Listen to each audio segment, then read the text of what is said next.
आज का हमारा टॉपिक है कि some natural resources are limited. देखिए हमारे पास रिसोर्स तो हैं कुछ जो कि नेचुरल हैं, इन्वायरमेंट के द्वारा ही वो बनाया गया है, हमारा उसमें कोई योगदान नहीं है, लेकिन वो लिमिटेड है, यानी कि एकदम पूरा सीमित मात्रा में है, यानी कि उसको आप लगातार इस्तेमाल कीजिएगा ना तो एक समय ऐसा आएगा जब वो ख़त्म हो जाएगा, है ना। तो जानते हैं उसके बारे में क्या है।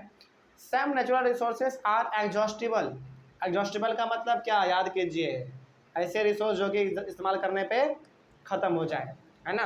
तो कुछ हमारे पास नेचुरल रिसोर्स हैं जो कि एग्जॉस्टिबल हैं, मतलब कि इस्तेमाल करने पे वो ख़त्म हो सकते हैं।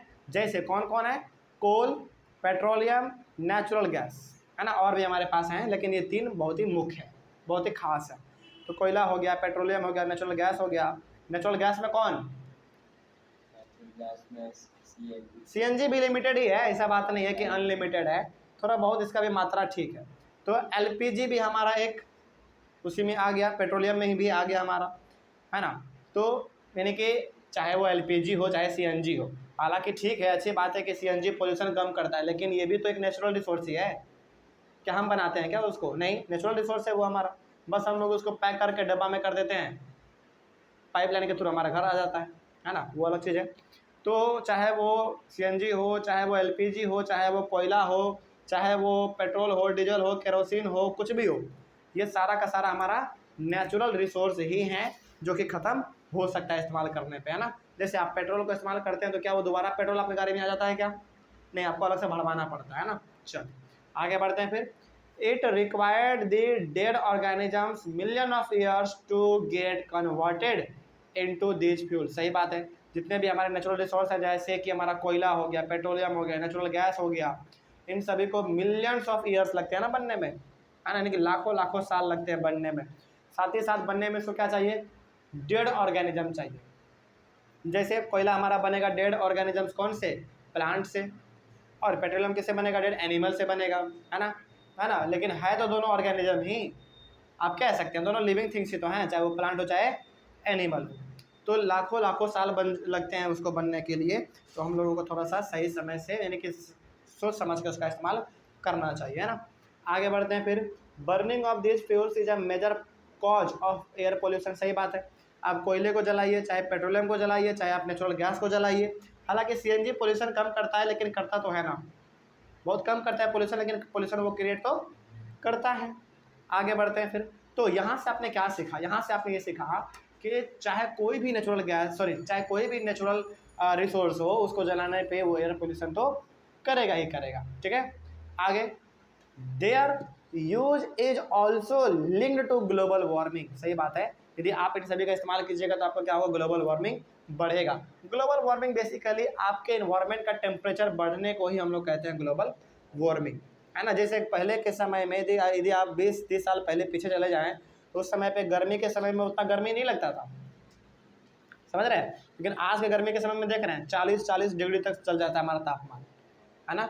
तो ग्लोबल वार्मिंग बेसिकली क्या है, इन्वायरमेंट का टेम्परेचर राइज होना, वही हमारा ग्लोबल वार्मिंग है। और ग्लोबल वार्मिंग होता कैसे है, पोल्यूशन से होता है बेसिकली, है ना, एयर पोल्यूशन से।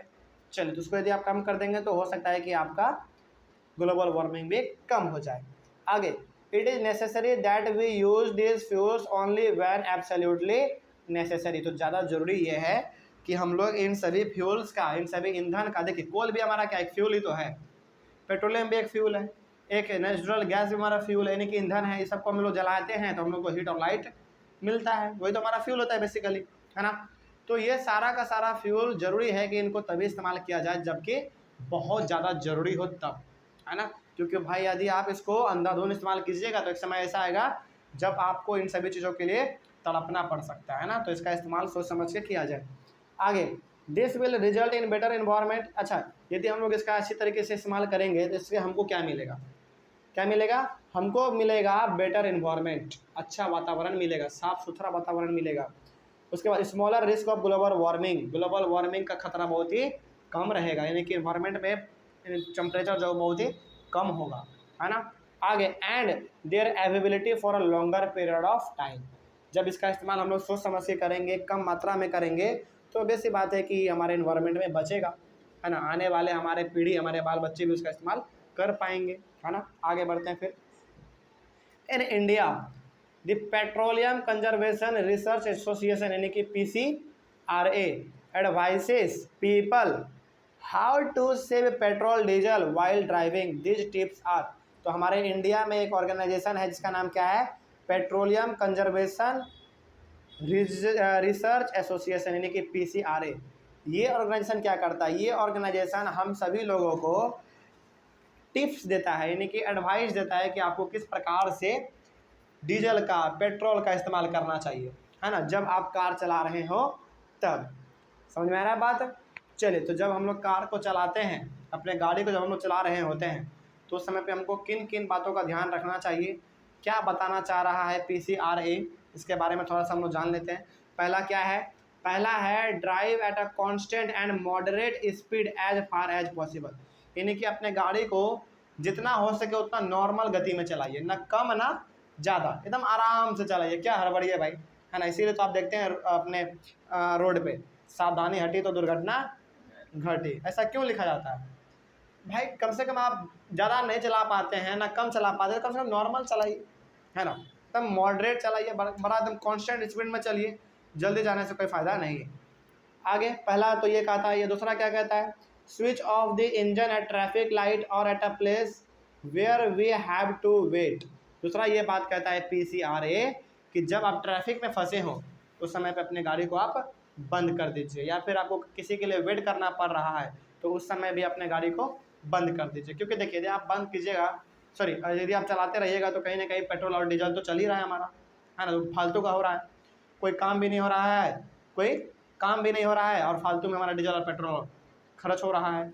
तो ज़्यादा ज़रूरी है कि जिस समय आप इसका इस्तेमाल नहीं कर रहे हैं उस समय पे उसको बंद कर दिया जाए, है ना। आगे बढ़ते हैं फिर, इंश्योर करेक्ट टायर प्रेशर, ये देखते रहे कि आपके हवा का यानी कि आपके टायर का जो हवा है वो अच्छी तरीके से है कि नहीं है।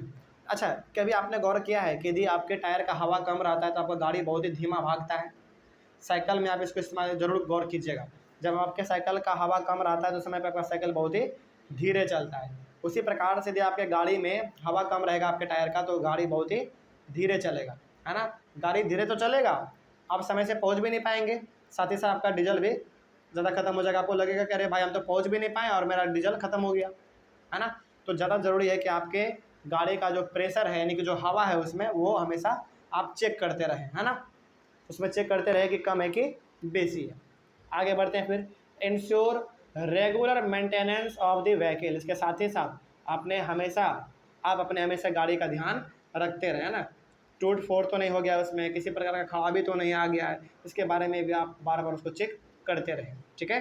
तो ये कुछ हमको टिप्स देता है कौन, PCRA, और ये हमको टिप्स देने का मतलब बेसिकली उनका ये है, उनका मकसद ये है कि किस प्रकार से आप डीजल और पेट्रोल को बचा सकते हैं, है ना। चलिए, तो आपको समझ में आ गया ये पूरा चैप्टर, यहीं पे हमारा चैप्टर का डे एंड होता है और अगले वाले क्लास में हम लोग एक नए चैप्टर को स्टार्ट करेंगे। यहाँ तक में कोई डाउट आपको समझ में आ गया हर एक बात। चलिए, तो ऑनलाइन वाले बच्चे यदि आपको इस चैप्टर में कहीं पे कोई डाउट रहा हो तो आप एक बार कमेंट कीजिएगा और आपके कमेंट का जवाब दिया जाएगा। और मिलते हैं फिर हम लोग अपने अगले वाले क्लास में एक नए चैप्टर के साथ। तब तक के लिए thank you very much and have a nice day.